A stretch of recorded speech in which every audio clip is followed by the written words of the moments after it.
कोयटा के नवाही इलाके डगारी में कोयले कान में जहरीली गैस भरने से धमाका। जराये के मुताबिक धमाके के बाद कान बैठ जाने से 10 मजदूर मलबे तले दब गए। 14 घंटे से ज्यादा का वक्त गुजर गया है मगर मजदूरों को ताहाल नहीं निकाला जा सका। मजीद तफसीलात जानेंगे, हमारे नुमाइंदे फजल तवाब हमारे साथ मौजूद हैं। फजल, बताइएगा, 14 घंटे से ज्यादा का वक्त गुजर गया है, इंतजामिया कहाँ पर है, रेस्क्यू क्यों नहीं किया गया अब तक?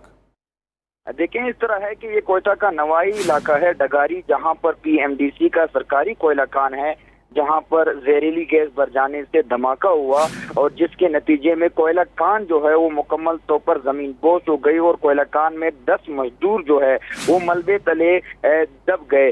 तकरीबन 14 घंटे से ज्यादा का वक्त गुजर गया है, अब तक इन मजदूरों को नहीं निकाला गया है। रेस्क्यू ऑपरेशन जो है वो इस वक्त जारी है। जो कोयला कान के जो बाकी मजदूर हैं, माइंस एंड मिनरल की जानिब से जो रेस्क्यू टीमें हैं वो इस वक्त मौके पे मौजूद है। रेस्क्यू ऑपरेशन जारी है, ताहम अंधेरे के बायस रेस्क्यू ऑपरेशन में मुश्किलात का सामना करना पड़ रहा है। ताहम दूसरी जानिब जो वहाँ पे मजदूर है, जो कोयला कान के कारकुन हैं, उनका सूबाई हुकूमत और जिले इंतजामिया से यही अपील कर रहे हैं कि फौरी तौर पर कोयटा से भारी मशीनरी और दीगर जो इमदादी टीमें हैं उन्हें फौरी तौर पर डगारी के मकाम पर पहुंचाया जाए ताकि जो रेस्क्यू ऑपरेशन है इसे मजीद तेज किया जाए। सही, अंधेरे के बायस रेस्क्यू ऑपरेशन में मुश्किलात का सामना है। बहुत शुक्रिया आपका फजल तवाब।